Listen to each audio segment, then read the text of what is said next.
Welcome everybody back to the Joe Lee podcast. I'm your host, Joe, and today we will once again be doing Joe's wrestling reviews right here. So today we're doing AEW Dynamite for May 18th, 2022. And wow, what a card we had today. We had Adam Cole versus Jeff Hardy. We had Samoa Joe versus the Joker. We had Dr. Britt Baker versus the Joker as well. Kyle O'Reilly and Ray Fenix. We had Keith Lee and Swerve Strickland in action. And we had the Jericho Appreciation Society. And hold up, is there one more? Oh yeah, and then the 10 lashes for Wardlow. So it was quite the Dynamite. I actually had a lot of fun watching it. Well, when I was not taking notes on everything that was going on. But, if I had time to go back and rewatch everything, I probably would. Especially there's like two matches here that were just incredible that I definitely recommend everyone to go back and watch because those were like really good matches. So, yeah, without further ado, let's start the review. So we had Samoa Joe versus the Joker to kick off Dynamite. And, throughout the week, there was a lot of rumors going around who was going to be the Joker. Some people were saying it was going to be Johnny Gargano. Actually, that was pretty much kind of like the main person that people were saying. I'm trying to think if there was another person, but I think Johnny Gargano was the one most people were thinking about. And then for the DMD match, people were thinking it was going to be Candice LeRae. Tommaso Ciampa being the troll that he is, also like posted a picture on Twitter. I'll throw it up here if I can find it. And he was saying that he was taking a picture with a couple of Jokers, and it was Tommaso Ciampa and Johnny Gargano, Candice LeRae in, I think it was Disney World. I don't think that was Disneyland. But yeah, a lot of rumors of who the Joker was going to be. And it turned out that it was, the Joker was Johnny Elite, or as most people would know him as John Morrison. If you're a Lucha Underground guy, it was Johnny Mundo. Or if you're a WCW old head, I guess, it was Johnny Nitro. So John Morrison, or now Johnny Elite, is the Joker. So people, man, I gotta say, the Texas crowd was on fire. You guys definitely brought it. Match starts. Johnny strikes Joe, and then kind of like pokes him in the eye. Then there's a lockup, but Joe strikes Johnny in the midsection and chops him in the corner.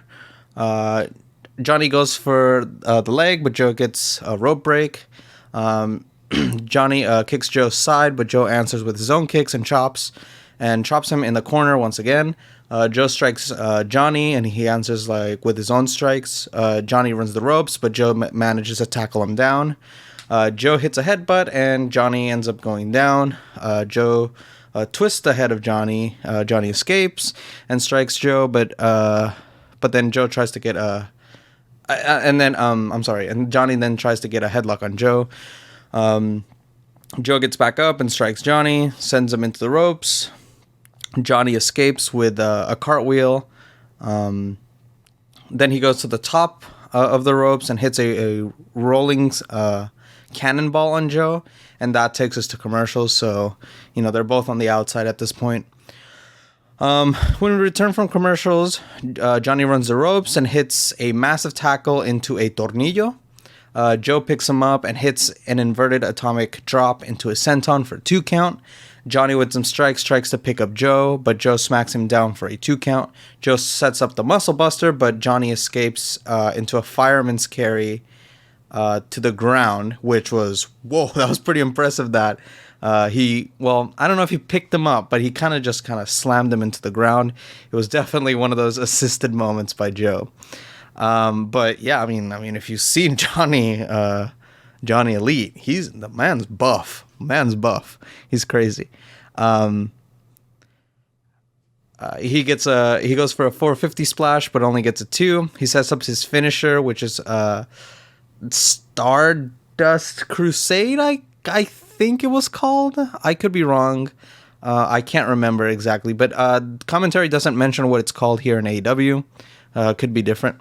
But Joe puts up his knees as Johnny's going down. Then Joe palm strikes Johnny to the corner and sets up the muscle buster for the 3 count, and Joe moves on to the semifinals.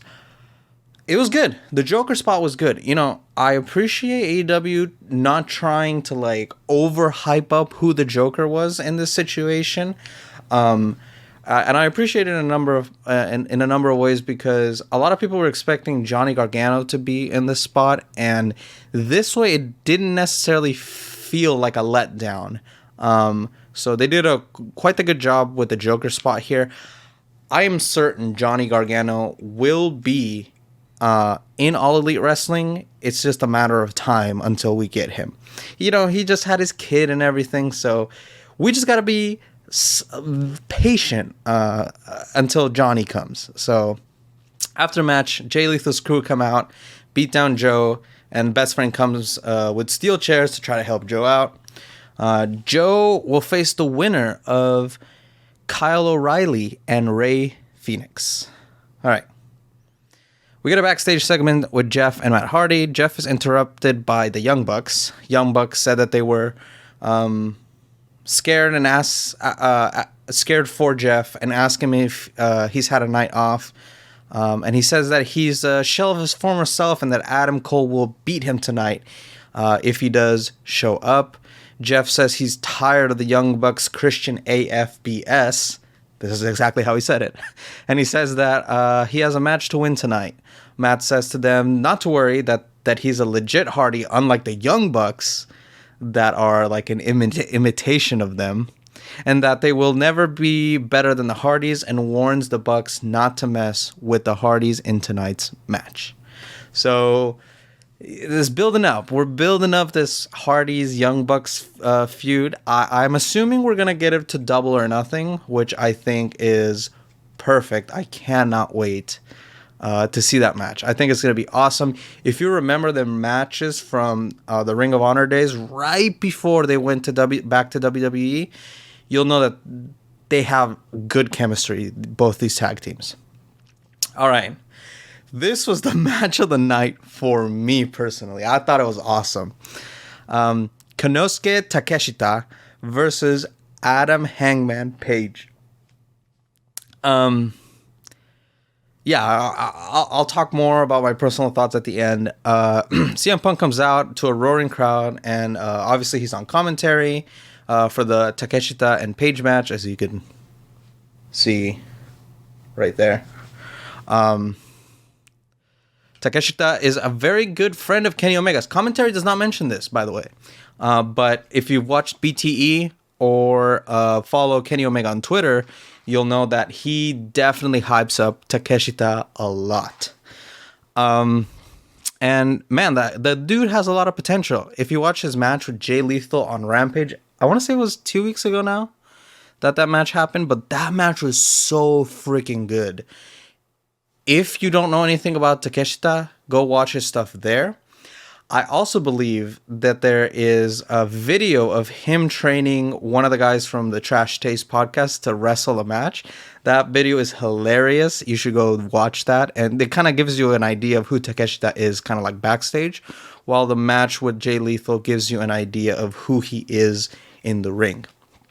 So yeah, those two kind of complement each other very well.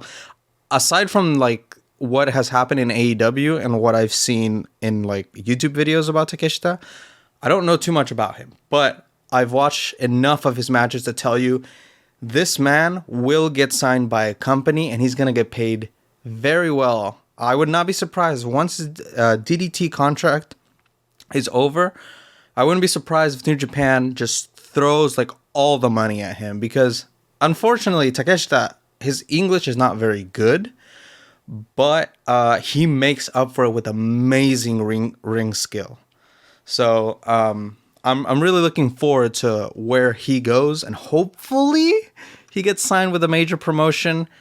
I would like to see him in a main event spot. It doesn't have to be now. Could be like a couple years in the future, but the guy has potential. And we're going to get to it. I'm sorry, I'm hyping the man up, before we even talk about the match.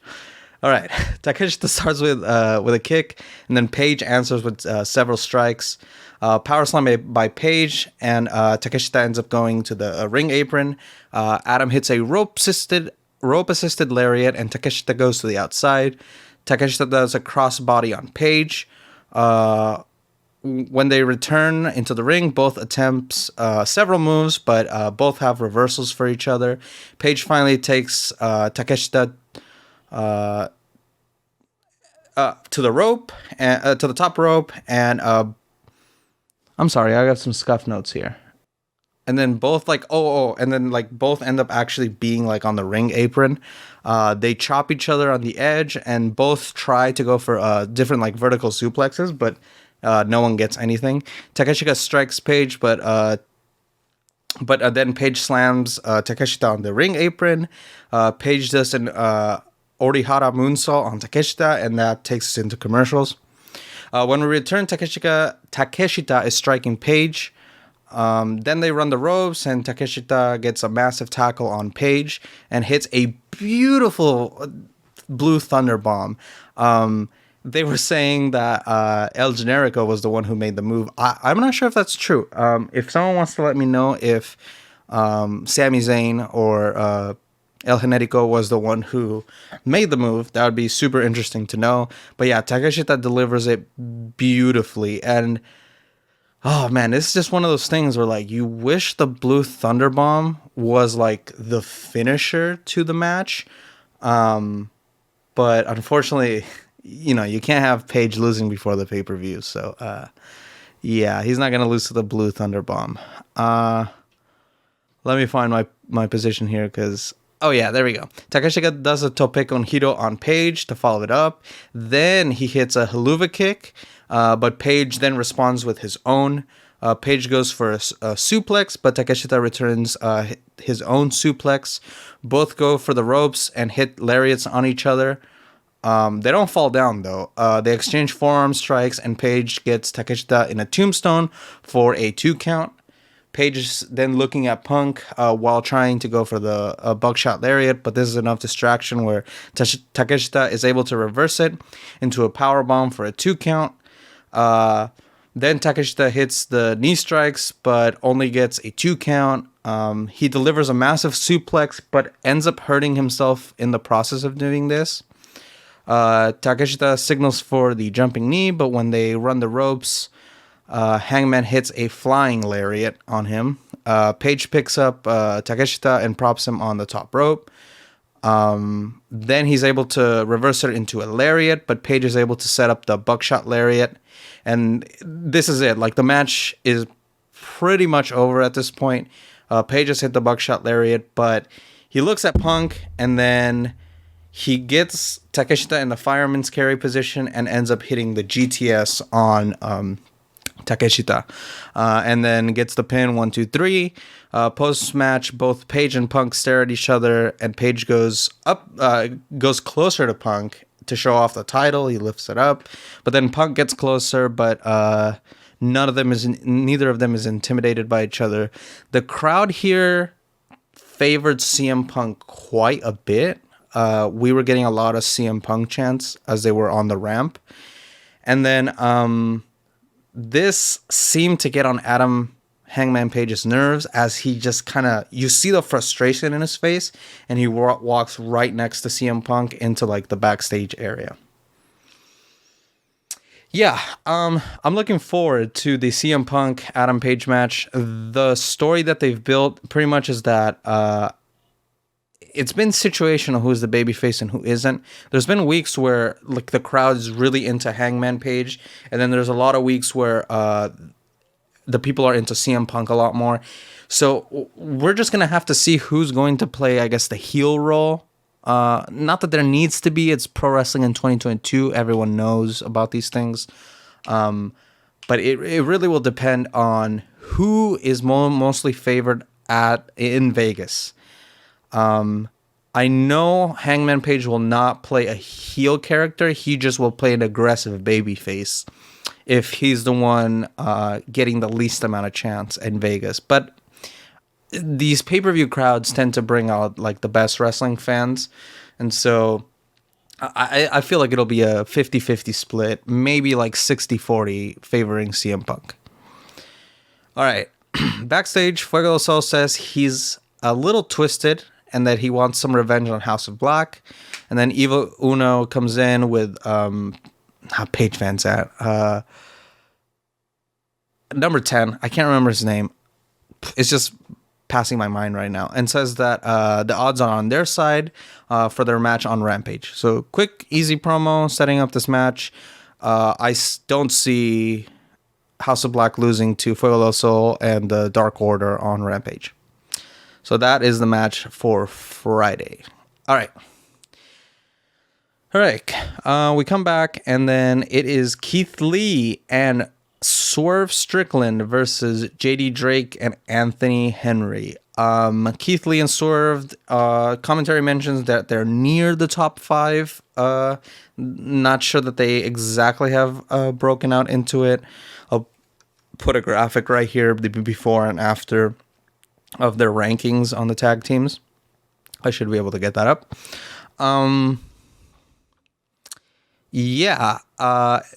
Match starts. Bask in his glory chants going on, and then Lee tries to lead the chants, but JD hits him with like a strike a chop in the chest. But Lee doesn't really feel the strike at all and is more angered that he stopped the chants more than anything. So Lee ends up striking him back, and then Lee gets him like in an arm lock. He tags in Strickland and gets some offense on JD Drake. JD tags out to Henry and then gets a waist lock in the corner. Strickland kicks Henry in the face and follows it up with a rope-assisted uppercut and flatlines Henry. Henry tags out to JD Drake once again, and then Drake strikes, gives Swerve some strikes. Swerve tags out to Lee, and Lee clears out the area and sets up Lee. And then sets up Henry. And then they hit a double stomp power bomb for a 3 count. Very pretty finisher move by both of these guys. And then, these two are actually working out pretty well. They have kind of like a synergy going on that I really do appreciate. Someone described it pretty well on Twitter. They were saying that these two guys have like Keenan and Kel energy, and now I can't unsee it. I kind of wish that like, if they do get like a Titantron, it doesn't have to be like an exact copy of Keenan and Kel, but if they could capture that vibe from the entrance, I think that would be a great like throwback. I don't know how aware they are that they kind of got that energy going on, but I thought it was funny regardless.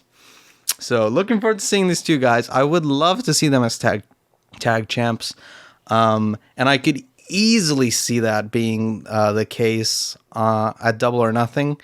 I'm sorry, I just spoiled the little bit of the post-match right now. So we'll get to that right away.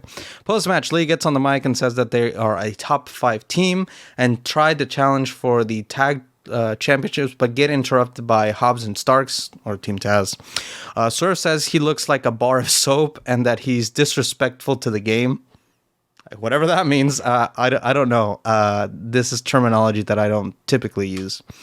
Then Jurassic Express comes out and interrupts Swerve while he's trying to talk. Christian gets on the mic and asks Ricky Starks to shut up. He says he knows Ricky feels like he's ready for a real title now, which was hilarious because he got the Team Taz title or the WTF title. And he says that at Double or Nothing, it'll be Jurassic Express versus Team Taz versus Lee and Swerve. They also set up a match for next week, and it'll be Swerve Strickland, Jungle Boy, and Ricky Starks because Jungle Boy lost the match to Ricky Starks due to interference by Swerve Strickland on Rampage, I believe, a week ago. So he's kind of like setting up Jungle Boy. I kind of see Christian Cage turning on Jurassic Express at the pay-per-view, simply because it seems like they've been setting this dissension angle for a while.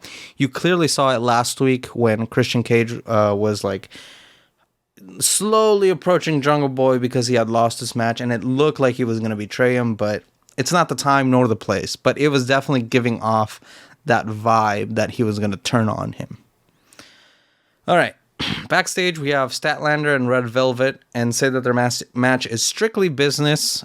Their match for Rampage is strictly business, and that anything that ever happened between them is now in the past.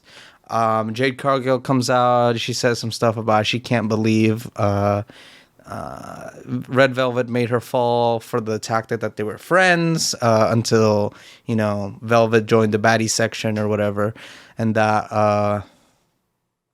Oh, and he also tells Tony to cut the shit. Her words, not mine. All right.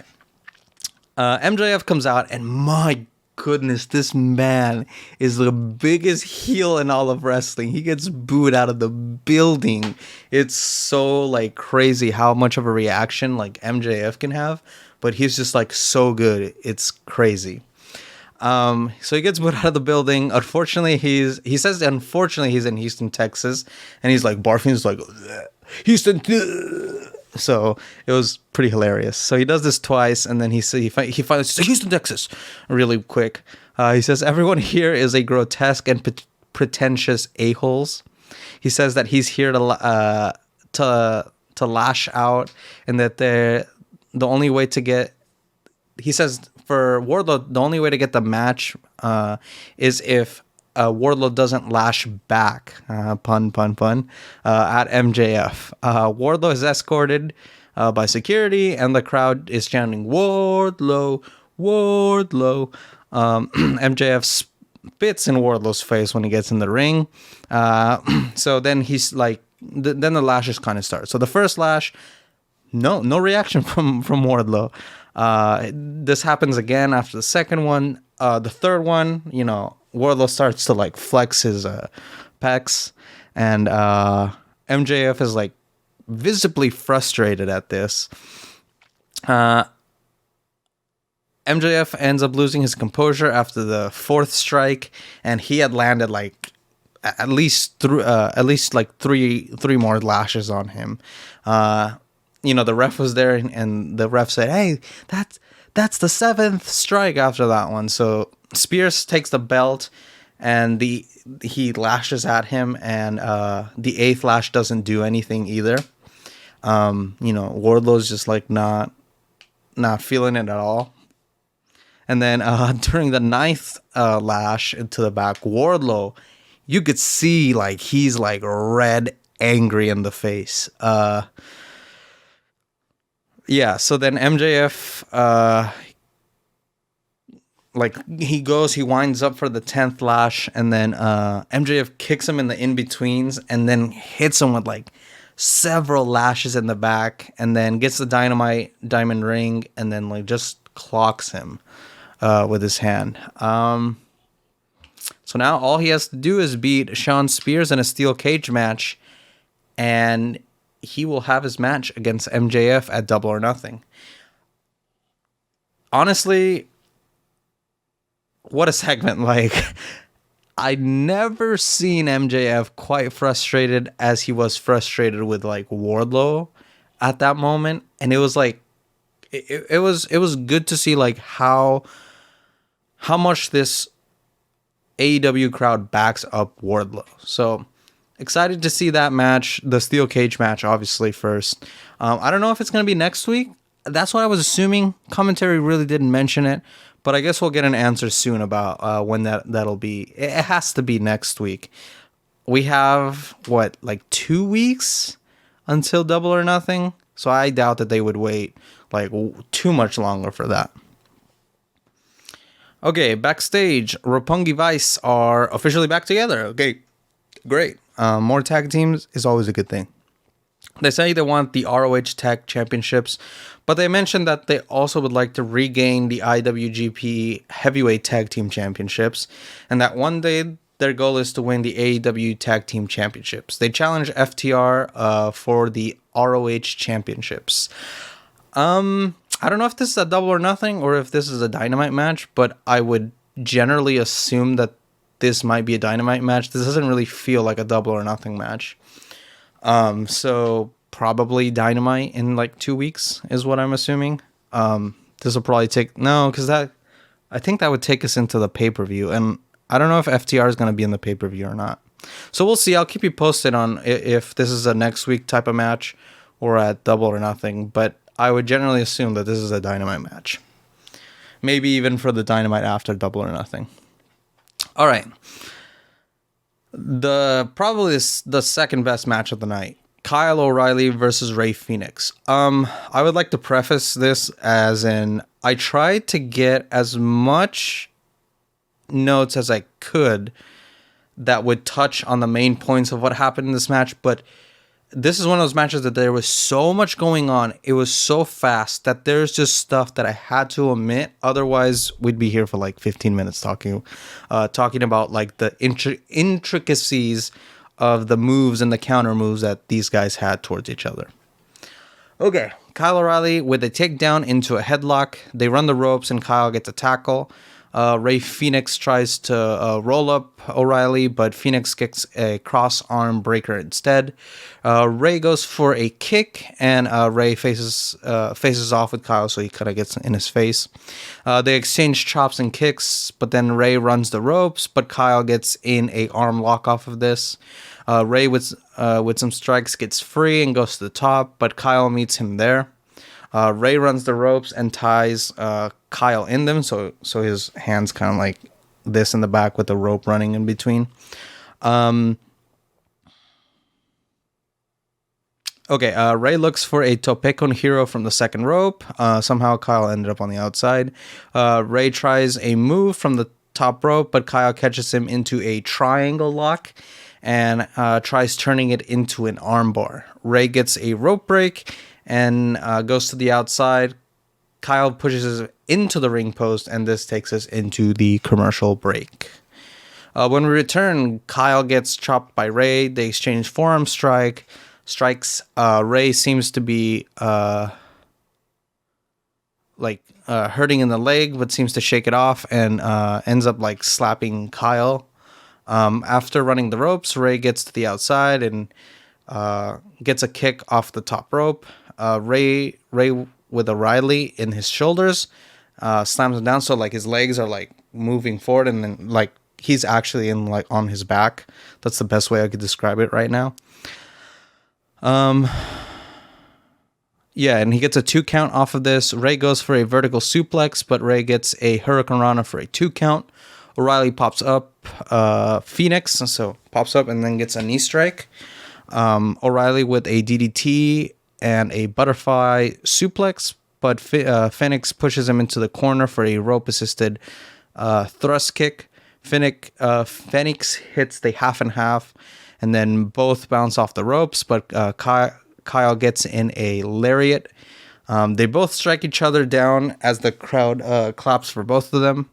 Kyle gets a wrist control and gets a lock on Rey Fenix into another knee strike, and then Fenix ends up hitting an enziguri.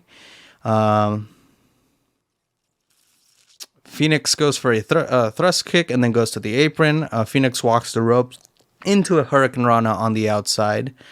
They both go back into the ring, and then Kyle ends up getting an armbar, and then this gets him the win. So, surprise win, honestly. I was thinking Rey Fenix was going to move on. So, Kyle O'Reilly winning. Now, unfortunately, I don't think we're going to get the Undisputed Elite final. It's just not the right time for that story right now. I feel like that's more of like a story like in 2 years from now. But even then, like, I feel like you can have a Kyle O'Reilly singles run without necessarily having an Adam Cole feud like in the process. So it feels like the booking is becoming more predictable, and that Adam Cole is being set up to win this whole thing. So I had mentioned something about the... Let me roll back.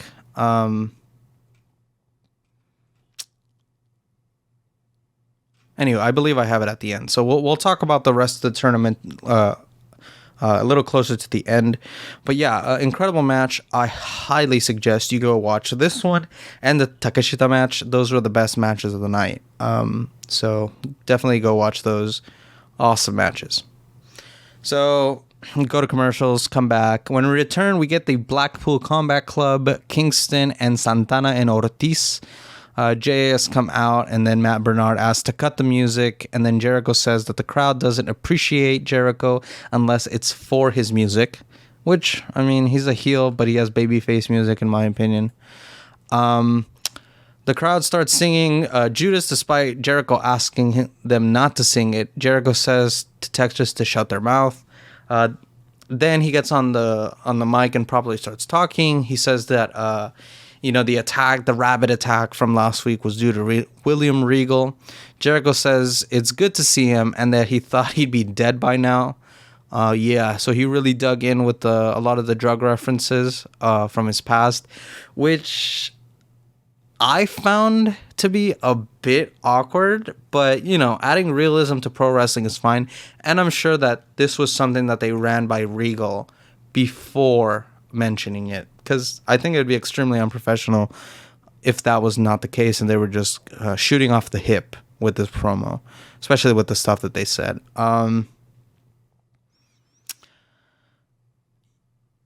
So he says the attack was due to him, and he says that he thought he'd be dead. The crowd chant "a-hole" at Jericho. Jericho says that Regal should have been a world-class champion, but that he is a world-class addict.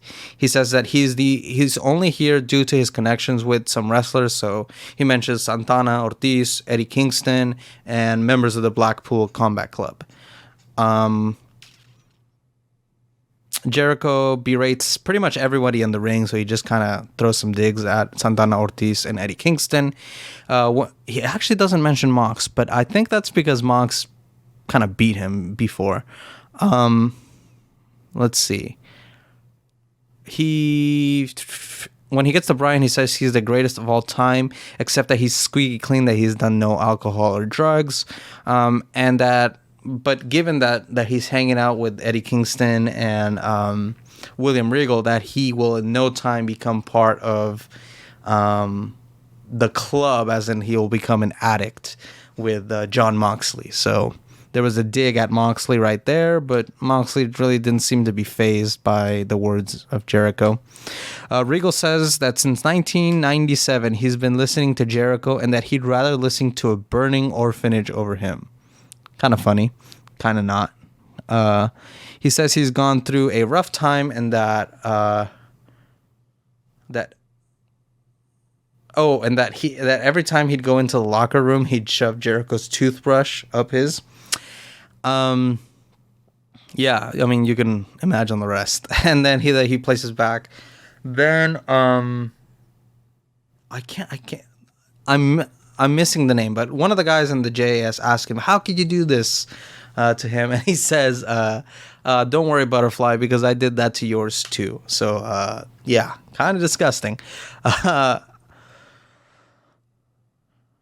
Then Jericho says that that he knows that he just wants to fight and that he wants that he'll give him what he wants, that a double or nothing, they'll get the stadium stam. And then Mox interrupts and says he doesn't want the match of sports entertainment, that the stadium stampede was a thing of the past at a different time, and that he doesn't want any of that. He just wants a chaotic, no holds barred match, pro wrestlers versus sports entertainers. Jericho continues to blab about some drama between some of the guys, and then Kingston ends up just getting the mic and saying he wants to fight. He doesn't care about what the time or the place is. He just wants to fight. Jericho says nah and tucks tail, and then Kingston and Danielson get into some altercation because Kingston just wants to go fight, but Daniel Bryanson is just saying just wait until we get them. And that's the end of the segment. Britt Baker, DMD versus the Joker in the quarterfinals of the Owen Hart tournament. I forgot to mention the Kyle O'Reilly match is also a quarterfinals match. Okay. Maki Itoh ends up being the Joker, and Texas seems to enjoy the entrance. I think it's incredibly cringe, her entrance. I like Maki Itoh, don't get me wrong. I like her wrestling and stuff like that. I'm just not a fan of the entrance. The whole idol singing stuff is cringe, in my opinion. Even as a person who listens to Japanese music, it's not something I usually like blast. It's more of like I'm wearing on my earbuds type of music. So I'm not a fan of the Maki Itoh entrance, but I am a fan of the aesthetic or like the gimmick that she represents. So obviously DMD and Maki Itoh have some background. So they show that they tag partnered a couple during Revolution. I think pre-pandemic or close to the pandemic. So yeah.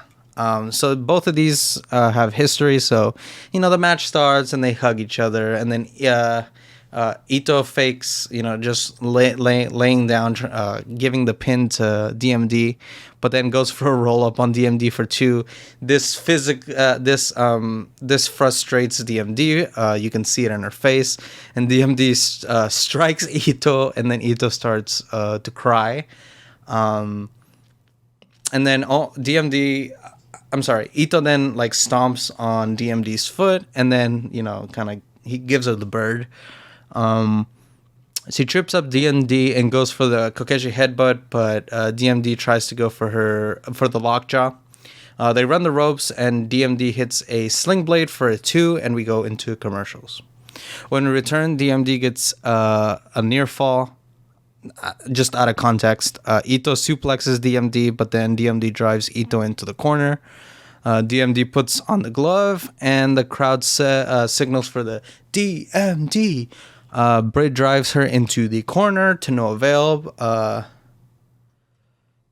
and then tries doing it again. Itoh strikes. Right. She like pushes her head into the corner, and then Itoh like kind of shakes it off and goes, ah! And then she tries striking the head again, and then Itoh kind of just shakes it off, and then Maki Itoh like then starts striking herself into the corner and like pumping herself off of hitting herself, which was hilarious, or just like really like good. I mean, you see a lot of guys doing that sometimes, where like they'll ask for the chops, but then Itoh like just takes initiative and strikes herself, which I thought was great. Itoh headbutts DMD and ends up hitting a tornado DDT. Itoh stomps on DMD and looks for the Kokeshi, which is her like, I think it's her finisher move, where she just kind of goes like falls on her. DMD dodges, and then Itoh adjusts and like hits the Kokeshi, but it only gets a near fall. DMD hits a thrust kick and then gets the lockjaw for the 3 count, and we will get DMD versus Toni Storm next week. Now, I mean, Maki Itoh being the Joker, fine. A lot of people were thinking it was going to be Taya Valkyrie because, Johnny Elite had just come out to the ring. So, I didn't mind it. It wasn't that bad for me. I mean, I saw some people, being a little disappointed, but aside from the entrance, I personally like Maki Itoh. I think she's great. So, yeah, more of her, please. More of her. Yeah, so we get DMD versus Toni Storm. Toni Storm comes out, they kind of face each other off. And then the other semifinal match will be Ruby Soho versus the winner of Red Velvet and Chris Statlander. That match will happen on Rampage this week. All right. Serena Deeb interrupts Tony Schiavone after his announcement of the 3rd year anniversary of All Elite Wrestling Dynamite. Deeb invites Dustin Rhodes to the ring and says that Texas cheers for failure like they cheer for the failure that is Dustin Rhodes. Ooh, I know a thing or two about the failures of the Houston Texans. So, that was a pretty deep burn for Texas. Deep says that she is paid her dues and that she even got like breast implants for some old perverts, which, oh boy, given some of the stuff that we've heard this week about, the women's division, it's not great. Yeah, that was a burn to some other people. Anywho, she says she's paid her dues and she doesn't get the respect she deserves. She's talking about just pretty much everybody here. The fans, the management. She says she asked Dustin why she said she can't beat Deeb. She can't beat Rosa. And Dustin ends up saying nothing. Deeb says Dustin has no balls and then slaps him. Rosa comes out and tries to get in a fight with Rosa, but Rosa ends up like elbowing Dustin. Then Rosa tries to check on him, but then Deeb strikes Rosa in the back with the AEW Women's Championship. And that's pretty much the end of the segment. I mean, Dustin Rhodes tried to stop Rosa from going towards Deeb, but I mean, that was it. Now, a lot of people are bringing up like how there's not enough like women's segments, and this segment went by pretty quick. I will say, I feel like in order to save time, we honestly could have moved the Lee and Swerve Strickland match to Rampage. As much as I like the idea of having this here, the women's championship needs more attention. It is your secondary championship. The order of championship should always go men's, women's, tag team championships, secondary titles, which is the TNT and the TBS championship. Those should always be on an even playing field. And I feel personally like they're dropping the ball with what's going on in the women's division right now. I understand that, the roster is not, big enough. And I do appreciate that we got a DMD match and the Itoh match. But, man, just because you have the tournament going on right now does not mean you have to sideline the women's championship. I understand Serena Deeb is very talented, and this promo was fantastic. But if you look at the promo from last week between Deeb and Rosa, it was not great. It was very bad, very scuffed. So I just wish that there was more time to develop this rivalry between Deeb and Rosa. It just feels like it's been thrusted in for the sake of having an opponent for Rosa. So yeah, that's just my opinion on it. So I wish Rosa had more time, especially more time on the mic. I feel like we've gotten like maybe a total of 5 minutes in the last 3 weeks of Thunder Rosa. Even if it's just like a backstage vignette where like Jim Ross is interviewing Thunder Rosa, I feel like that would add more depth to the rivalry than what we're getting right now. Okay, main event time. Adam Cole, Bebe versus Jeff Hardy in the quarterfinals of the Owen Hart tournament. Adam attacks Jeff from behind. This is before he's able to make his entrance. And the reason that they did that was because they were actually running out of time. There was only 10 minutes left in the Rampage airing time. And I believe 3 of those minutes had to be devoted to commercials. So this match did not go for very long, even though, that's slightly disappointing. I was talking about maybe moving the Keith Lee and Swerve match to Rampage because I feel like it would allow more time for everything else to breathe in this, in the time, and it was definitely felt here. Adam Cole throws him into the ring and gets the crowd to say Adam Cole Bebe on the ringside again. It just really felt like they were rushing it. Then Adam Cole power slams Jeff. Jeff power slams Adam. Adam goes to the outside, but Jeff gets a crossbody on the outside. Cole manages to slam Jeff on the ring and roll him into the ring and get a backbreaker off Jeff. And then this takes us into commercials. When we return, Adam and Jeff exchange strikes. But then Jeff gets a backbreaker into a pin for a 2 count. They both continue the exchange and strikes, and then he gets some knees to the midsection. Adam kicks Jeff, and Jeff kicks Adam back. Jeff then slams Adam into the mat for a 2. Adam super kicks Jeff after he went for an aerial maneuver, but then Jeff follows it with a stunner. Jeff goes for a swanton bomb, but Adam lowers the boom for the 3 count. Again, the match was incredibly rushed. There was like hardly any time to actually get this match going on a roll.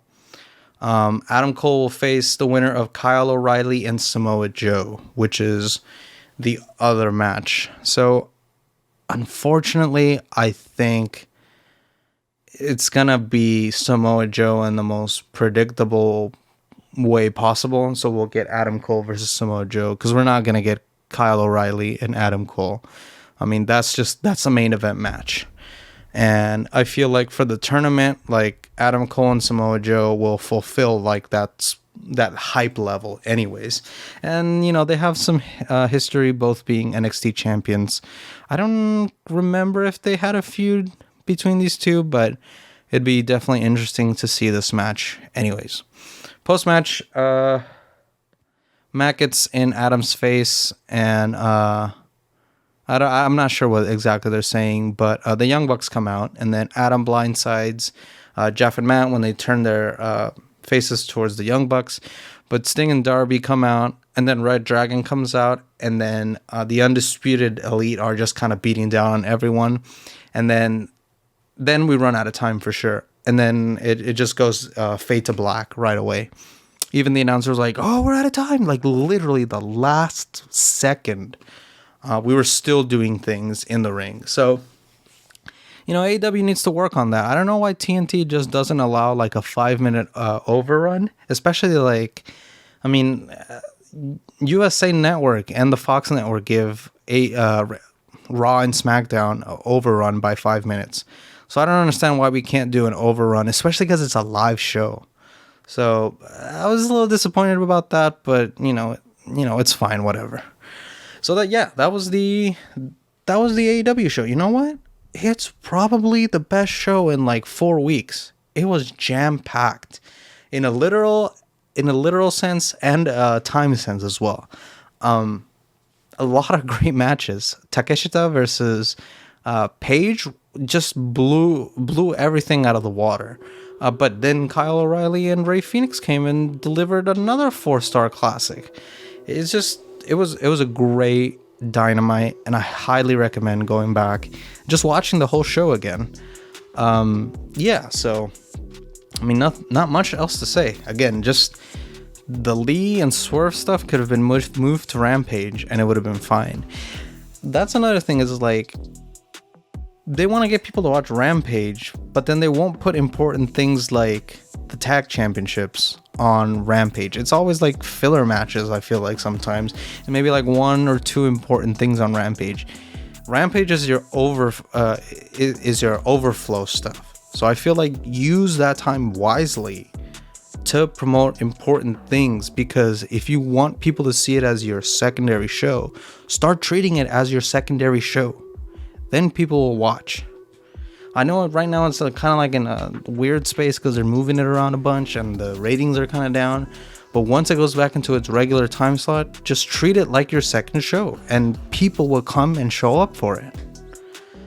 So, yeah, aside from the time issues, great show. I would love to see the Adam Cole and Jeff Hardy maybe get another 10 minutes, but again, great show.